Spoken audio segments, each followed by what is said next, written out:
I'm on Project Lifesize, bitches.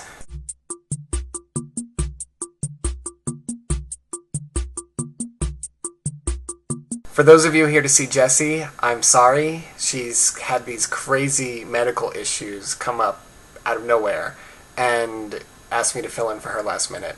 But I'm sure she would appreciate some very lovely, well-wishing comments in the comments below. Anyway, my name is Ev, also known as Ev Money TV here on the YouTubes, and this week the girls are talking about the article from Men's Health. If you haven't read it, you can find it down below. The link is in the description. Essentially, some guy talks about how much he hates fat people with his friend at lunch. Like, really? Are you serious? You hate fat people?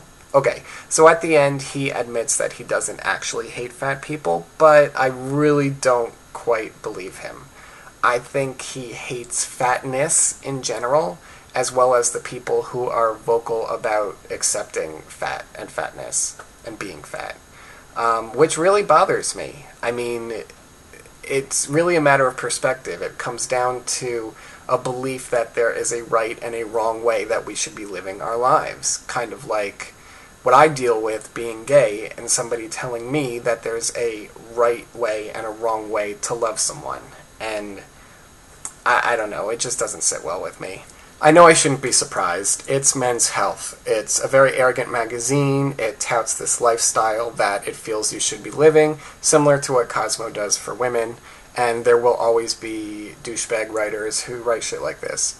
But what disappoints me is that there are so many readers out there who will read this and will have the same opinions and will not question it and will carry those same prejudices. And even I can look back and honestly say that I would have done the same thing if 17-year-old me opened up the article and read it.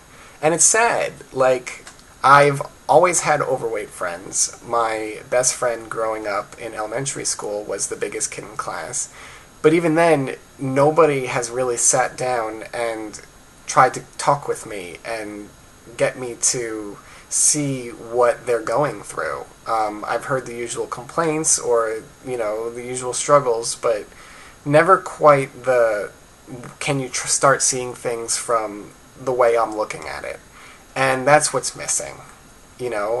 Maybe... No, I consider myself a really good listener. I'm a fucking great listener. Just ask Jessie. She'll vouch for me. Educate me. And trust that I will sympathize with you and support you. Because if I don't, then I probably shouldn't be your friend anyway. Be vocal is what I guess I'm trying to say. And continue to be vocal. Do what Project Lifesize does. This is what makes Project Lifesize so great, is because it brings this issue to the forefront. It's honest, and it educates us by immersing us in the lives of these individuals. It's how I learned about what you're going through. Not from friends, not from family, not from school, not from society, or not from the media, from fucking Megan Tonjes. There you have it. And in the spirit of being vocal, I will leave you with an article from my friend Amanda, who is also very vocal about female sexuality. And it's interesting because you'll read something about a guy and a girl exploring sexuality as teenagers and what the ideal scenario would be, and then the author will let you know what's wrong with that scenario, and it'll blow your mind, I promise. Go ahead and read it, leave your comments and thoughts, and that's it. Thanks for having me. I enjoyed being here today. Shannon, I will see your beautiful face tomorrow.